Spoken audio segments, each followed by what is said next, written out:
Hello everyone, welcome to the channel. This is Fair Value Finder. Today we are looking at the Coca-Cola company, ticker KO. They had earnings this morning, and as we have done recently on the channel, we'll take a look at what the fair value at the end of 2022 was, the trend over the past 3 years, and how these earnings may impact that valuation. So we see, like most companies, they're on an uptrend since 2022, around the March timeframe, and they touched that again October of 2022, and they've recently just been trading in a range. They've been bouncing between 60 and 65, and they thought it looked like there was going to be a bit of a breakout, but looks like they're still stuck in that range. They were up this morning after earnings, but by market close and in after hours, they're down. So now we'll get into those financials and see what's going on. And here are the financials for Coca-Cola. We have 2019, 2021, and 2022, and we see quite a bit of red when we're looking at the trends over here. So top line growth is good. They're growing at about 5% a year on average. This last year, 11.25%. They've moved up to $43 billion. Their cost of goods is increasing at a faster rate than that top line revenue is, though.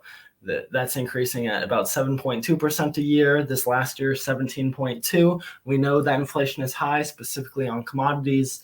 They'd be dealing in mostly metals to create the cans for their products. And it looks like that really hurt them. We'll see how that goes in the longer run, but that is something to keep an eye on. That is cutting into their gross margins. The gross profit for the company has been growing, even with those increased cost of goods. We see about 3.4% year over year growth and 7.3% from 2021 to 2022. That's a good sign. That is in the range that we like to see. The net income typically grows about 2.3% a year. This last year it did drop about that much. So hopefully this year, 2023, bounces back and we see that increasing again, maybe even making up for what was lost. The net expenses we see increasing. It's a pretty quick rate, faster than the top line revenue is increasing. They are investing heavily into new countries, new products, new facilities. So that could be a big driver in future growth. But right now it is weighing pretty heavy on their expenses. Their earnings before interest and tax, we see about 2.3% growth year over year. This last year that was down 10.4%. We'll see when we get to the earnings, but they're investing pretty heavy in new facilities, specifically trying to grow their water bottling and purification facilities.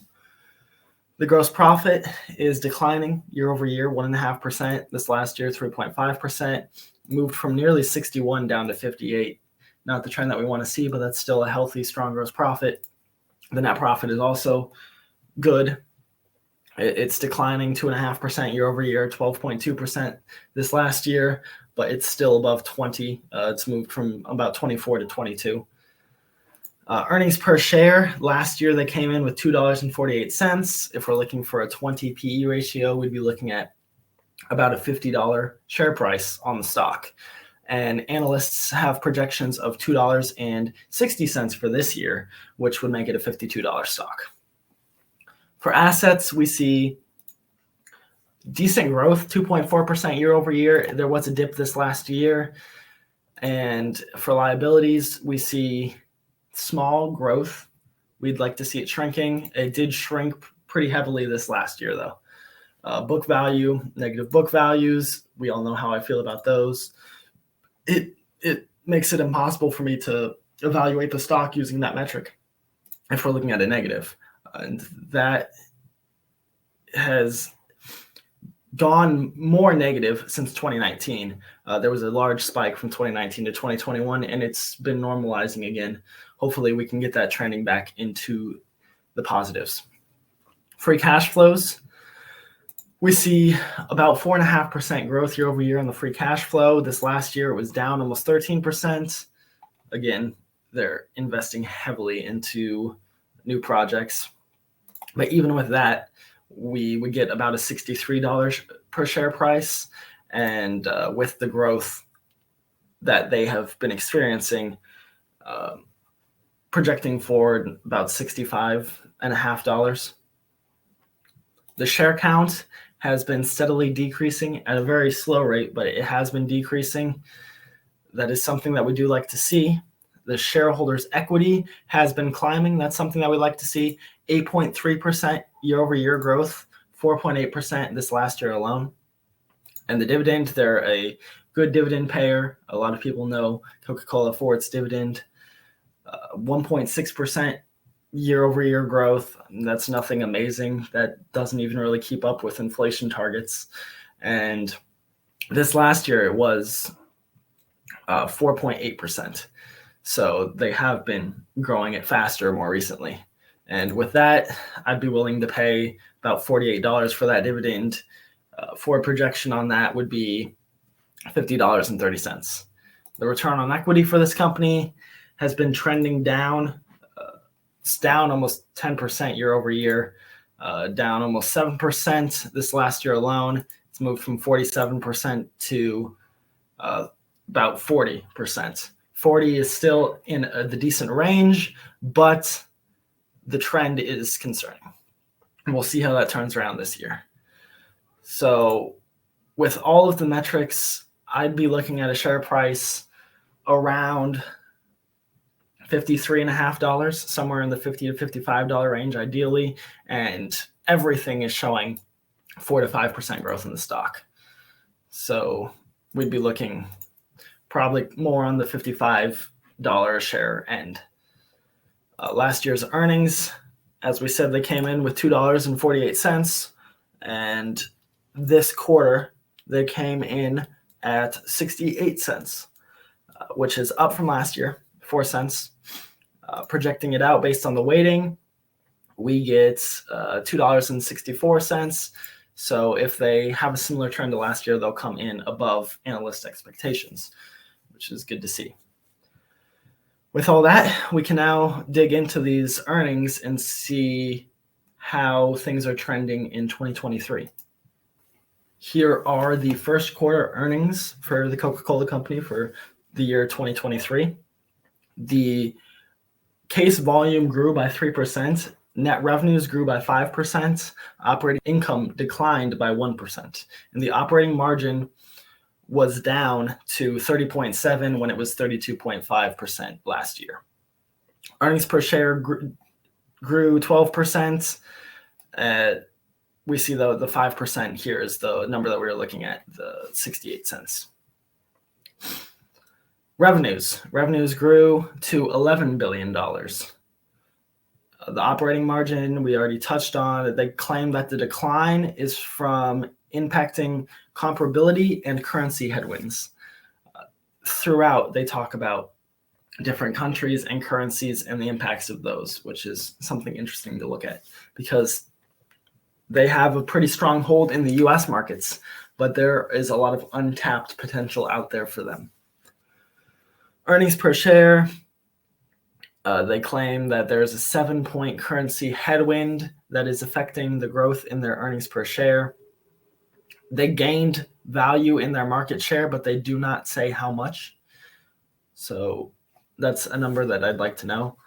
The cash flow from operations was $160 million, which was a decline of approximately $460 million versus the prior year, largely due to the timing of working capital initiatives and the payments related to acquisitions and divestitures. So they claim that all that cash flow was they're pushing stuff off last year, mostly is what it seems. And it fell in this quarter. They talk about India and how they're pushing very hard for growth in India, increasing the availability in more than 300,000 stores and 40,000 coolers, which is great to see because India is a very large, very populated nation. If they could get a larger position there, that would really help benefit their company. And they talk about using AI, as every company does. They try to work it into their earnings because that's the current buzzword. And they talk about how they collaborated with OpenAI and harnessed the power of ChatGPT and created a digital platform for original artwork. I need to look into that more. I mean, I see what they're doing, but I don't know that it's really got anything to do with their core business. Helps marketing, maybe. And lay out the roadmap. They say that water is a priority. They're doing clean water initiatives, building water bottling factories. We see volumes for different regions, nothing super extreme. I mean, we got pretty good growth, the price mix in Europe, Middle East, and Africa of 22%. That's the highest that I see. That and organic revenues also in Europe, Middle East, and Africa. If we go down here, they say that sparkling soft drinks grew 3%. They are a beverage company, but there's so many different sectors within beverages. They do teas, coffees, sodas, sparkling drinks, water. And in this section, they talk about how each of those perform.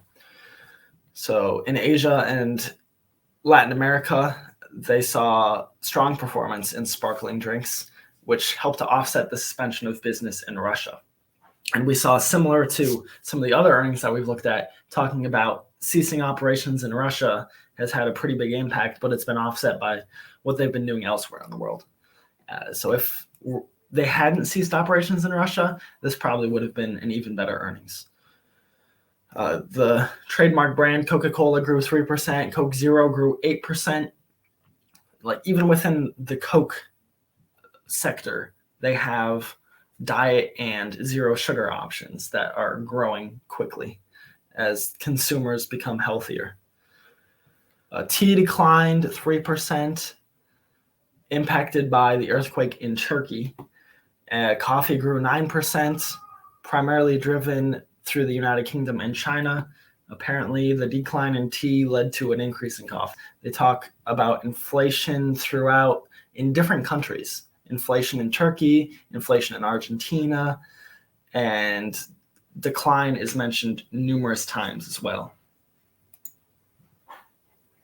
We see them mention inflation only 3 times, decline 17 times, but growth 46.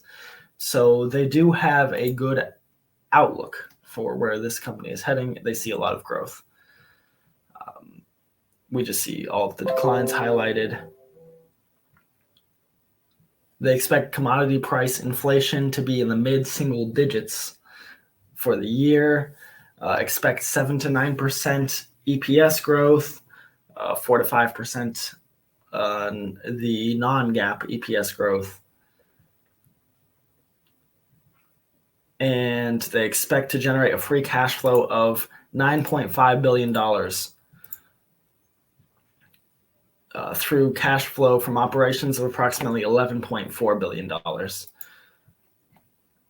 So we saw that last year, and in 2022, they came in with a total year of $3.6 billion in cash flow, which means that this year they're coming in significantly lower. And then we get down to the actual numbers. So net revenues increasing 5%, cost of goods increasing 6%. Again, that's the story that we've seen. That's inflation eating away at that gross profit. Even with the growth in the cost of goods, their top line is outpacing it, and they're still seeing 4% growth in their gross profit. Their EBIT came in 17% higher. We had seen them growing it at about 2.3% a year. We'll see if this continues. This is this quarter compared to the same quarter of the last year. So this is not a full year's outlook. There's still 3/4 of the year to go through. But the fact that they've started off the year on this trend is good. Net income up 12%. We had seen that they were growing it at about 2.3%, so that is very high, very good. We like to see that. Shares outstanding, they're shrinking it, but it's negligible. We saw that they were shrinking it at low single digits, 0.4% on average. This last year was 0.07, so clearly they just rounded it down. And then we get to the balance sheet. So they saw their assets increase by 5% and their liabilities, they broke this down, and I had to do the math here. And we see that their current liabilities are $23,357. And their total liabilities are $70,536, which is a 5.4% increase from the prior year, above their trend, I believe. Liabilities, yes, their trend, they've been growing it by 0.8%. Their assets, they've been growing by 0.24. Their liabilities growth is outpacing the assets in this quarter. And we also see that their current liabilities are about a third of their total liabilities. And then the total equity is up again. It's up nearly 10% from last year's number, which we really like to see. Net cash provided by operating activities, they break down everything, and it comes to a bottom line of cash and cash equivalents, up significantly higher than last year, 5,000. I mean, of course, these are in millions. And that's somewhere 30 to 40%. And then we come down to Coca-Cola subsidiaries. They break it down by country again for their revenues, their operating income, and their EBIT. And we see the biggest changes here are bottling investments. They're making less because of their investments, I guess I should say. And in Asia, they saw a rather large decline in their EBIT, 37%. But they are making massive investments there as well to try and grow that portion of their business. They have a good outlook. We see they are coming in better than trend in this first quarter, which gives them a strong start to the year, and we'll see how that continues as the year progresses. Like I said, personally, I value the share somewhere in the low $50 range. If they continue at the pace that they are going, they'll be in the mid to high $50 range by the end of the year. But the fact that they are trading in the low $60 range shows that they're overvalued. I'm going to hold on to my shares. I'd give it a hold rating and see what comes of it. The dividend is decent. The growth isn't the best, but if they can do the 5%, somewhere 3 to 5% this year, I'd be happy. And we'll look at it again when Q2 earnings come out and see what's going on at that point. So I want to thank you all for watching, especially if you made it this far in the video. Please comment down below if you have any questions, if there are any stocks that you'd like me to take a look at. There are a lot of earnings tomorrow, and I'll take a look at what I can make a video on for those. And I will catch you guys next time.